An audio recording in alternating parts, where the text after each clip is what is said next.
Dans cette vidéo, nous allons voir comment construire la représentation graphique d'une fonction donnée. Donc ici, nous voulons représenter la fonction f définie par 2x au cube plus x carré moins 16x plus 4 sur un intervalle donné moins 4, 3.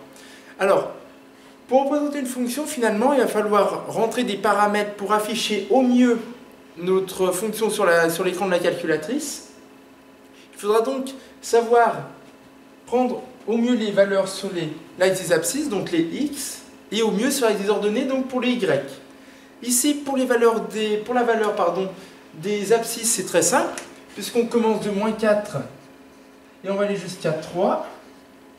Par contre, nous ne savons pas du tout encore pour l'axe des ordonnées. Il va falloir donc estimer à peu près quelle valeur f de x va prendre pour x compris entre moins 4 et 3.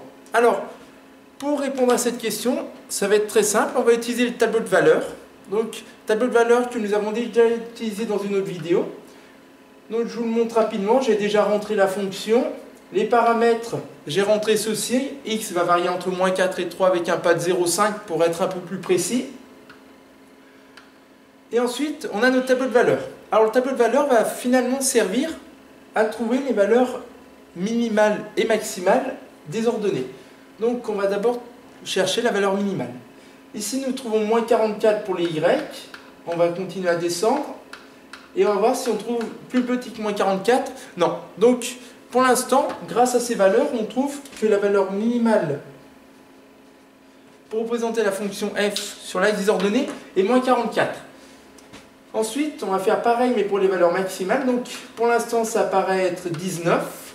Donc, ici, on obtient 23,5, 24. Donc, la valeur maximale, finalement, ça va être 24. Donc, j'indique ici. Une fois qu'on a fait ceci, c'est quasiment terminé, puisqu'on sait exactement à quoi va ressembler notre fenêtre graphique. Alors, pour représenter notre fonction, on va aller dans le menu et dans le menu graphe. Donc, ici, pour moi, numéro 5. Pour ceux qui ont une graphe 35+, ça correspond au numéro 3.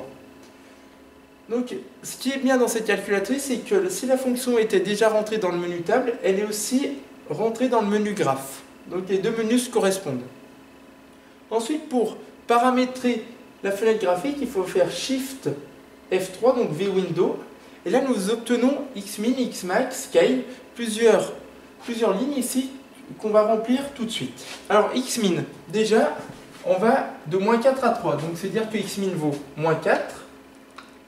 Xmax vaut alors 3. Scale correspond aux graduations. Ici, on va aller de 1 en 1. Donc, on va laisser scale égal à 1. Ensuite, dot, c'est la grosseur du point, se calcule automatiquement.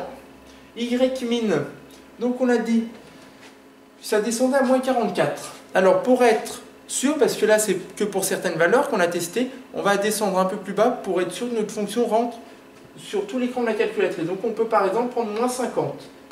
Vous auriez pu aussi prendre moins 45. Ymax, donc ici on est à 24, on va prendre plus élevé, on va prendre par exemple 30.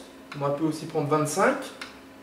Et scale, ici si on prend un scale égal à 1, c'est-à-dire des graduations de 1 en 1, ça va être, enfin toutes les graduations vont chevaucher. Donc on va essayer de prendre des graduations plus espacées. On peut prendre par exemple un scale égal à 10. Voilà, donc après, tout ce qui est en dessous ne nous intéresse pas. On revient donc grâce à la touche Exit et on n'a plus qu'à faire F6. Alors des fois, ça pourra vous arriver. Condition erreur, donc à ce moment-là, ça veut dire que notre fonction n'était pas sélectionnée, donc on va appuyer sur celle, donc F1, et là on voit le égal qui se met en surbrillance. Donc ça va être cette fonction qui va être tracée à l'écran. Donc on refait F6. Voilà, donc ici on voit exactement notre fonction apparaître sur l'écran de la calculatrice. Elle est très bien représentée puisque aucune valeur n'est cachée. Donc ici, on voit on va de 1 en 1, donc on va jusqu'à 3. Ici, on descend à moins 4. Et comme on va de moins 10, enfin comme on va de 10 en 10, pardon, on a moins 10, moins 20, moins 30, moins 40 et moins 50. Les valeurs que nous avons rentrées auparavant. Nous verrons dans une autre vidéo comment exploiter ce graphique. Voilà, donc grâce à cette vidéo, vous avez pu voir finalement comment représenter une fonction sur une calculatrice.